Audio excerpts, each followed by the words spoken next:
Mainit-init na chismis. What if bumalik siya, Donnie?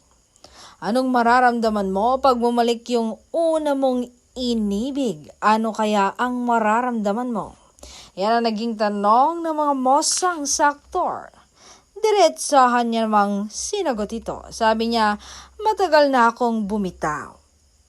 Matagal na akong nakalaya roon dahil hindi mo kailangang habulin ng mga bagay na hindi talaga para sa'yo. Masaya na ako sa piling ni Belle.